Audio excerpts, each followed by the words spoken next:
Hello everybody, Chris the Shrine Dog here in today's video, coming to you from the Salt Lake City Cemetery. Now, when I first started this channel, this was the very first place I posted, well, first full-length video. I kind of visiting some of the more famous locals, I guess you could say. I know to a lot of people who live outside of Salt Lake City, or even people who live here in Salt Lake City, some of these graves don't really matter to you, but I wanted to go back and redo that video and kind of visit some of the more popular graves, more of the famous graves here. I know that to people who live outside of Utah, this doesn't really matter to you that much, but that's okay. Please be respectful. These are people who started the city of Salt Lake and kind of saw it up, if you want to say. But whether or not they are famous in general, that's up for interpretation. I'm just kind of here just to kind of show the more popular graves here in the area. I come here quite often. I love cemeteries. And honestly, actually, to bring up a fun fact, this cemetery is actually the country's biggest cemetery that is ran by a municipality. The Salt Lake City Cemetery is the big cemetery ran by a city. I know that a lot of the names here that I visit will be unknown to people who are not part of the LDS religion. And I'm not here, I just got done filming my Salt Lake City, downtown Salt Lake City Temple Square video. I'm in no way trying to convert anybody to any sort of religion. I generally like to try to keep my point of view separate, away from the general public. I don't like being controversial. I don't want providing my opinion when it comes to things like this. I don't, because I don't like confrontation. But I'm gonna go around the Salt Lake City Cemetery and kind of visit the more popular graves. Why don't you come with me? Like I was saying, the famous graves are here in the cemetery. That's up for your interpretation. I'm not here to convert anybody, nor am I here to give my opinion. And I'm going to give like a brief history about some of these graves we do finish, or that we do visit today. But if you're interested in learning some more about the history about some of the individuals that we will be visiting today, go ahead. I just want to tell you that some of the stuff may be true, some of the stuff might not be true. Like I said, I don't want to be confrontational about anything, and it's really up to you to determine what's true, what's not. Like I said, I'm not here to tell you what to believe or anything like that. I'm not here to convert anybody. Some of these graves we visit today, they're kind of like, I guess you can say they are famous Mormons. Some of them are known for something else as well, whether they are famous Mormons or not. Some of them are not famous for being Mormon, even though they are Mormon in their personal life. But I'll bring up a couple of interesting points or facts about said individual. So let's go. I will point out that there are a lot of graves that have this marker on here as Faith in Every Footstep, 1847 to 1997, 150 years, because 1847 marks when the Mormon pioneers came to the Salt Lake Valley and entered into the Salt Lake Valley, July 24th, 1847, which is known as Pioneer Day here in Utah. It's a state holiday. And usually if you find a grave with this kind of mark on it, that usually means that this particular person came here with the Mormon pioneers. And I do have to say that it was not just Mormons that crossed America into Salt Lake City, but it was also other people seeking religious freedoms. There were Catholics or Protestants. There were also people who came from different ethnicities to seek asylum here, I guess you could say. There's also a small portion of the cemetery off in that direction. That is the Jewish section of the cemetery. There's also a Catholic section of the cemetery off in that direction. I know there are a couple of famous Jewish graves over there that we can go visit later on, but I'm not aware of any of the famous Catholics here. And also a side note, a couple years ago during the pandemic, there's a huge windstorm that knocked over quite a few trees. That's why it looks a little clear. Usually there used to be a whole bunch more trees here in this area. I'm not sure if they are going to plan on replanting them or not, but I guess that can open up more space for more graves. Like I was saying, this is the biggest cemetery ran by a city in the United States. I think there is roughly 120,000 available spaces, and I think of the 120,000 spaces here, plots here, about 100,000 of them are full. But there's also, as you can see, there's also some graves here damaged during that windstorm that I was mentioning just a second ago. And you'll see a lot of that too. So there's, like I said, there's this one. There's also a lot of them like this. I think they're in the process of replacing them. I don't know. You can see there's little dirt areas right here. I think that's where some trees used to be that fell over during that windstorm, causing more damage here. I think the Salt Lake City Cemetery is in the process of replacing some of these headstones, which in a way kind of sucks because this is like one of the original headstones for this person. So it sucks to see some of the old headstones having to be replaced. But at the same time, at least they're doing something about it to replace those headstones so that way the descendants can remember who they are. The main entrance of the cemetery is just right there. That's where I came up, and this is actually the oldest part of the cemetery. From there, kind of branches out east that way and then north that way. The little bit right there near the main entrance is the western part. So I guess you can say the cemetery entrance is the southwest portion, is at the southwest portion of the cemetery. The majority of the exits are also in this part of the cemetery too. There are some exits up north. We'll go drive by there a little bit too. And this part of the cemetery is also where the majority of the more famous names are. Famous locals, I guess you can say. So the first grave I wanted to visit was the very first burial here in the Salt Lake City Cemetery. Just right here. That one right there. But I want to give a little bit of history. When the pioneers first came into the Salt Lake Valley in 1847, they didn't have an official cemetery yet. This is the place park, which is a little up that way. This is the place park. It's where Brigham Young declared that this is where they're going to build the kingdom of God, and claimed this is the place. That site up there was where it was a temporary cemetery at the time.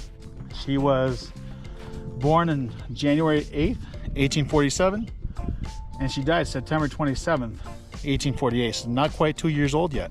Her father, when she died, didn't really want to just bury her with everybody else. Once his daughter passed away, carried her body and buried her here.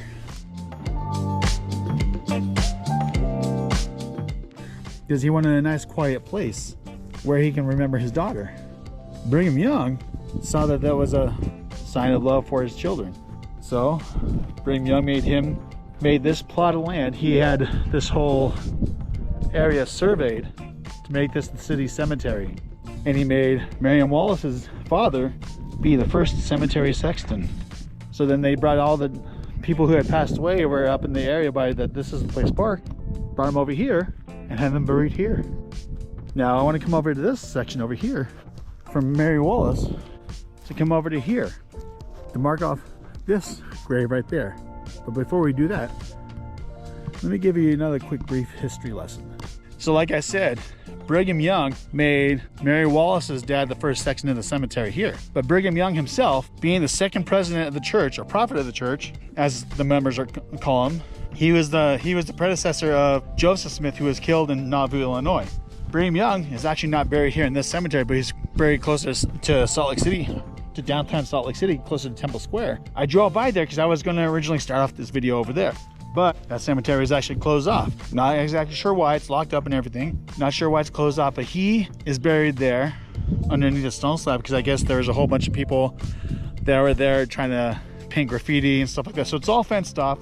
I have a picture of it. I'll provide it here so that way you can actually see and include that as part of this video. But he is actually not buried here. I want to say he's about 2 or 3 miles away from here. It's not far, but not far from here, but he's not buried here. So I wanted to start off with the grave of Wilford Woodruff that you see right here, this big headstone. He was the 4th president of the Church of Jesus Christ of Latter-day Saints, the Mormon Church. He served after John Taylor, who had previously died. Woodruff himself died in San Francisco, California on September 2nd, 1898, just 9 years after he became church president. He was also, well, let's start with this. Wilford Woodruff's journals are a significant contribution to the LDS church history because he was an avid journal writer. He constantly wrote in journals. So a lot of our church history, a lot of the church history, what we do know for sure about the early days of church come from his journals. Whether there are more to it, I'm not going to say yes, and I'm not going to say no because I don't know if there's more to it. If there is more to it, we don't know about it. It's not publicly known. We don't know yet. He was known as the best chronicler of events in the history of the church. Woodruff was an assistant church historian from 1856 to 1883 and was the church's 11th official church historian from 1883 to 1889. Woodruff and his assistants compiled and edited historical documents from Joseph Smith and Brigham Young's lives. They also wrote biographies of members of the Council of the 12. Edward Tullich helped Woodruff write his autobiography in 1856. And his teachings as an apostle were in the 2006 course of study for the LDS churches, like Sunday Relief Society and priesthood classes.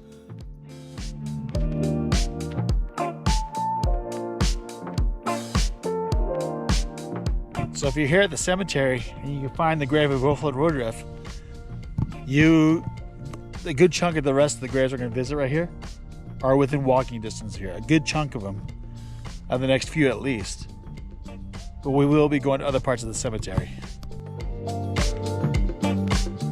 Just steps away from Wilfred Woodruff's grave, we come over here to where this sandstone, limestone style grave, this obelisk coming up here. This is the grave of Orrin Porter Rockwell, a lawman in the Utah Territory. He was nicknamed Old Port, the destroying angel of Mormondom, and modern-day Samson. He was a Wild West figure in American history, being even as famous as people like Billy the Kid. Following Joseph Smith's death, Rockwell followed Brigham Young and the LDS Church to the Salt Lake Valley, and in 1849, Rockwell was appointed as deputy marshal of the Great Salt Lake City, remained a peace officer until his death. He was well known for his endurance, loyalty, and relentlessness. Rockwell's fame as a mountain man attracted the explorer Richard Francis Burton. In 1860, on his trip across America to the West Coast, Burton stopped to explore the Salt Lake City area. He stayed with listener Dayton in a village near the city, and Dayton invited Rockwell to dinner. Rockwell went for a bottle of Valley Tan whiskey, and Burton drank shot for shot into the night with Rockwell, outlining the steps Burton should take for safety during his passage to Sacramento. Rockwell advised Burton to carry a loaded double-barrel shotgun, sleep in a dark camp, unlit miles from where supper was cooked, to never trust appearances, and to avoid the main trail where quote-unquote white Indians, so-called because they were white robbers disguised as Indians to avert blame, preyed on travelers. Porter Rockwell also operated the Hot Springs Hotel and Brewery at the southern end of the Salt Lake Valley in an area known as Point of the Mountain in the Bluffdale Sandy area.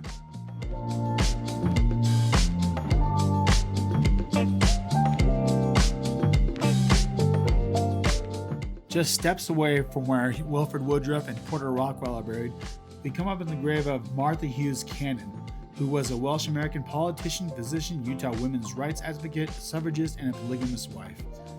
Her family immigrated to the United States as converts to the Church of Jesus Christ of Latter-day Saints and traveled west to settle in the Utah Territory with other church members. She started working at the age of 14, and at 16 she enrolled at the University of Deseret, which is now known as the University of Utah, receiving a bachelor's degree in chemistry. She later attended the University of Michigan and received an MD.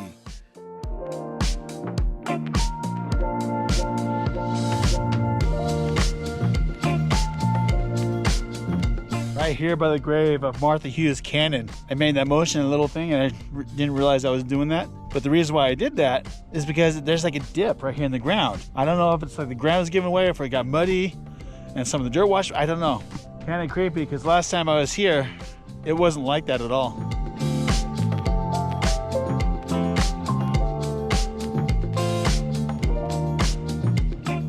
So if you're trying to find her grave, she is near the entrance of the cemetery, about 2 or 3 intersections in.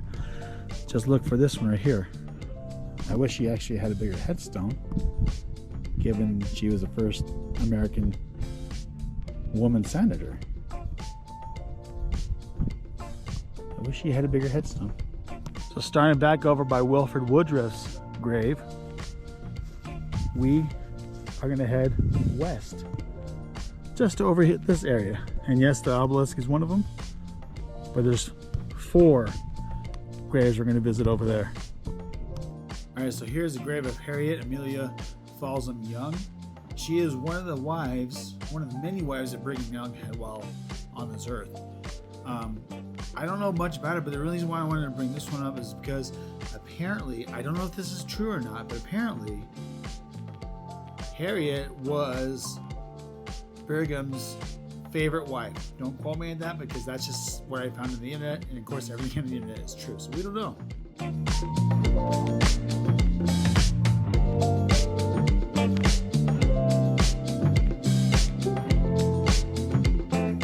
Just steps away from where Amelia Folsom Young is buried, we find Joseph F. Smith, who served as the 6th church president from 1901 until 1918 when he died of pneumonia. One major church teaching that came from him was the fact that the whole families are forever teaching that the church has. It was his vision of the redemption of the dead, which is in the book of the Doctrine and Covenants, I believe. On October 3rd, 1918, Smith received a revelation on the nature of the spirit world and on Jesus Christ's role in ensuring the gospel is taught to all men, living and dead. A written account of the revelation was submitted to the general authorities of the church on October 31st, 1918, and it was unanimously accepted. The revelation was initially published in December 1918 and was added to the Pearl of Great Price, one of the church's scriptural standard works, in April 1976. It has since been removed from Pearl of Great Price and added to the Doctrine and Covenants at section 138. This revelation complemented an 1894 statement on the eternal nature of the family and appropriate temple work for the dead issued by Woodruff. Genealogy work by members of the LDS Church increased after both these statements. I should also note that Joseph F. Smith was the son of Hiram Smith, who ended up being the brother of Joseph Smith, founder of the church, making Joseph F. Smith's uncle. Just steps away from Joseph F. Smith, we come up to Joseph Fielding Smith, who is the son of Joseph F. Smith, making him the grandson of Hiram Smith, making him the great-nephew of Joseph Smith, founder of the church. He served as president of the church from January 23rd, 1970 to July 2nd, 1972, so just over 2 years.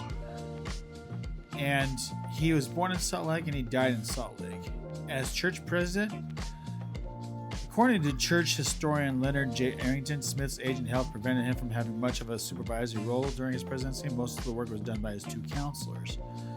It is that he was serving as first counselor at the time, thus making him one of the shorter tenured servants out there of the church.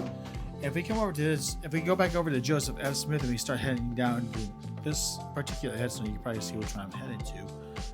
We come to visit the grave, or the future grave, of Christopher Nemelka, who believed that he was the reincarnation of Hiram Smith.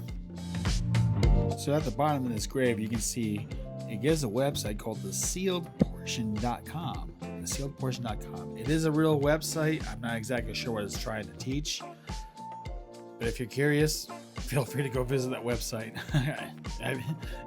It's weird. Okay, from Wilford Wood's grave, you can see just off in the distance, right about there. You come to this intersection of Grand Avenue and Central Avenue and keep going east on Central Avenue, or Grand Avenue, I'm sorry. Keep going east this way. Follow to find our next grave. If you ask me, this is one of the more important graves in the Salt Lake City Cemetery, especially for those of the African American demographic here in the Salt Lake area, because she's one of the first, if not the very first, or part of the very first group of African Americans that came into the Salt Lake City Valley, the Salt Lake Valley, in 1851. Jane Elizabeth Manning James is born in the year 1822. However, we have no actual birth date there's no birth that I am actually aware of. But she died on April 16th, 1908, and she was fondly known as Aunt Jane. And she was an early African American member of the LDS Church and traveled to Utah as a pioneer. She lived with Joseph Smith and his family for a time in Nauvoo, Illinois. She traveled with her family to Utah, spending the winter of 1846 and 47 at Winter Quarters, Nebraska, and was among the first pioneers to enter the Salt Lake Valley in 1847. As a black woman, Jane was not allowed to enter the temple during her lifetime and petitioned the first presidency of the church multiple times to be endowed and sealed. As a result of her request, she was adopted as a servant into the family of Joseph Smith. Through a specially created temple ceremony, she was posthumously endowed by proxy in the Salt Lake City Temple in the year 1979. I'd like to read the transcription on her headstone right now. Go ahead and feel free to pause the video and take your time to read that. So I highlighted what was the placards on the graves right here, but I didn't spend more than, I think, 5 seconds on them. If you want to read the rest of what they say, please go back and pause the video, read what they say. Get to know this, because I think this is a very important grave here in the Salt Lake City history that we can all visit. A 20-minute documentary based on James' life, Jane Manning James, Your Sister in the Gospel, premiered in 2005 and has been shown at This Is the Place Heritage Park in Salt Lake City at the 2005 Annual Conference of the Foundation for Apologetic Information and Research and on PBS.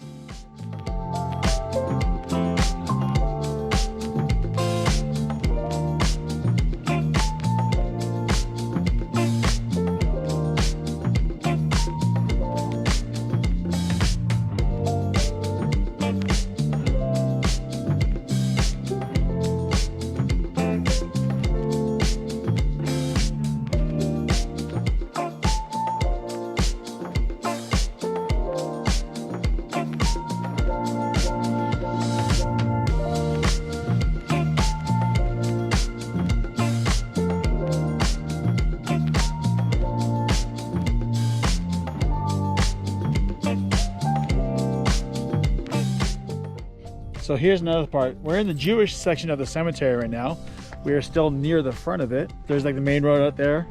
Main entrance is about a half mile that way. You can actually see downtown Salt Lake City off in the distance there. But right now, we are in the Jewish section of the cemetery. The next grave we're gonna go visit, the guy was Jewish, yes he was. But that's not the reason why we're visiting it. It's just kind of, what he's famous for is not really a popular thing among, I guess, the main demographic of the state.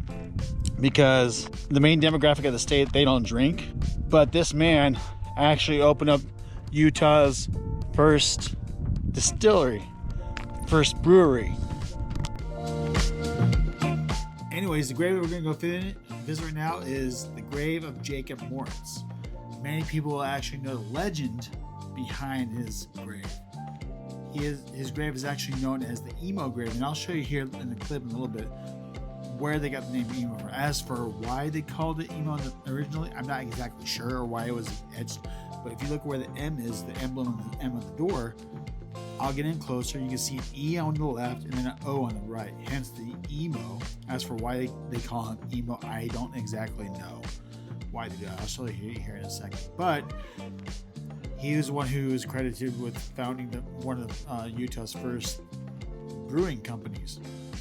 He was, Jacob Moritz was a German immigrant, and while he was back in Germany on vacation, he actually passed away. And they brought him back here, and they actually cremated him. The legend behind the emo grave, the emo story, is the fact that where that steel plate is, it's all rusted out. But apparently, in the middle of the night, if you hold the candle up and you circle around his grave backwards 3 times, saying emo each time you go around, apparently you used to be able to see his eyes through that where the steel plate is, but it used to be like a cross, used to be open. And the reason why the cemetery sealed that window up is because people kept vandalizing his grave and stealing his ashes. Anyways, right across from where Jacob Moritz is buried, we are coming over to visit Simon Bamberger, who ended up being one of Utah's first governors.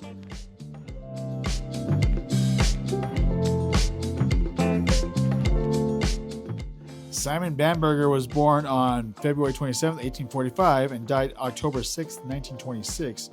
And he was a German-American entrepreneur and politician who served as the 4th governor of the state of Utah from 1917 until 1921, after it achieved statehood from territorial status in 1896. Bamberger retains the distinction of being the first non-Mormon, the first Democrat, as well as the first and to date only Jewish governor of Utah.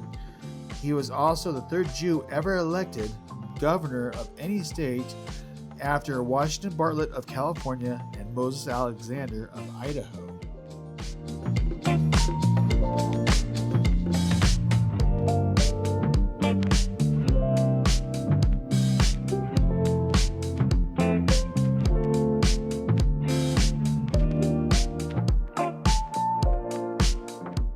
I hope you're enjoying today's video so far. The main purpose of this video, though, was not only show off that Salt Lake City and Utah in general has a strong Mormon history, because that's like the main history of Utah,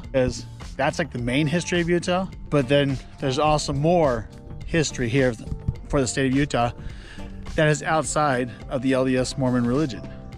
And that's kind of why I wanted to show some of these other graves out here too. There's a couple more I want to go visit before we end today's video.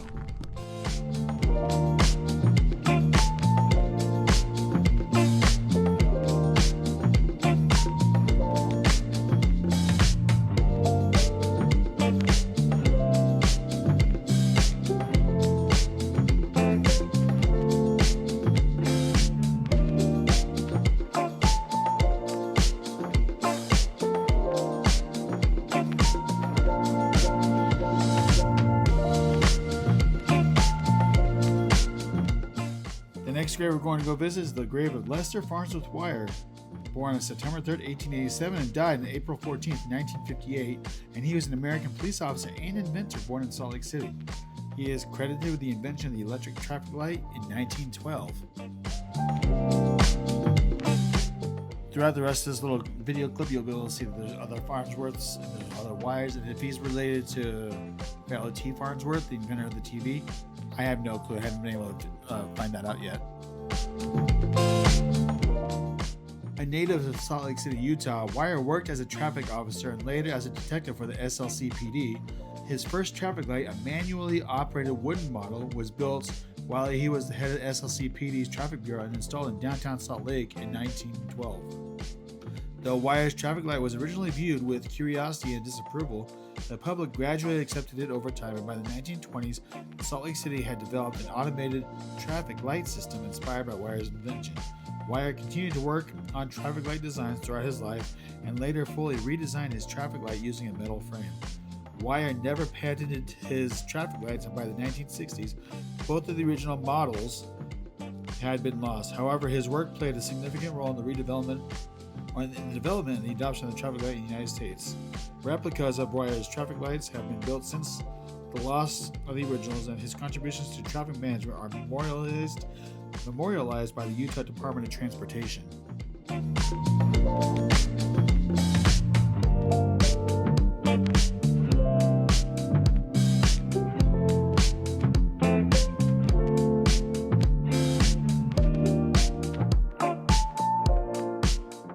The final grave that we are going to go visit in today's video is the grave of Mervyn S. Benyon, who was born May 5th, 1887 and died December 7th, 1941. He was a United States Navy captain who served during World War I and was killed while he was in command of the battleship USS West Virginia during the Japanese attack on Pearl Harbor in World War II.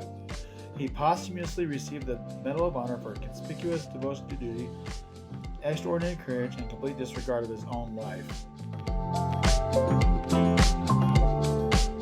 He is actually one of two Medal of Honor recipients buried here in the Salt Lake City Cemetery, the other one being Fred Jarvis, who received his during the Indian War, or what is called the Indian Wars. He is actually buried in a different part of the cemetery near the military part of it, but Mervyn S. Benyon, Captain Benyon, is buried here with his family, or close to a family member, because he was originally from Utah.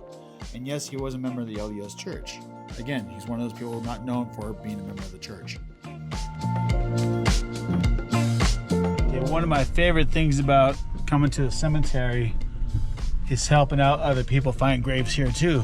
Someone is following me to go to one of these other graves, but we'll talk about it later.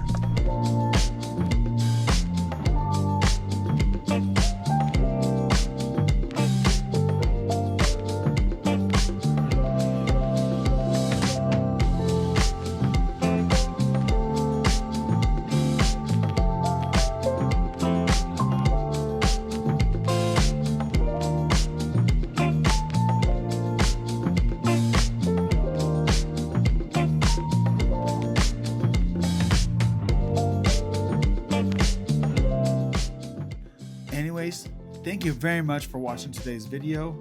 I'll try to get another video out later on this week after this video goes public.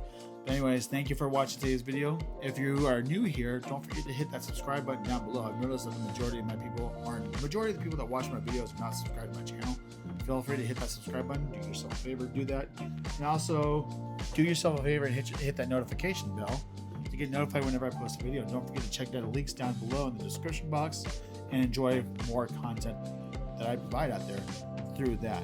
Anyways, thanks everybody for watching today's video. Don't forget to like and share this video too with your friends and family. That would be very much appreciated. And I also appreciate you yourself being a viewer of the channel and coming back. Thank you for watching again.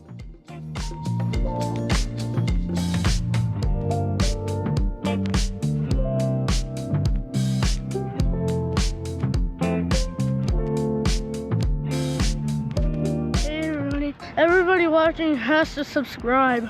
Subscribing is cool. Thanks.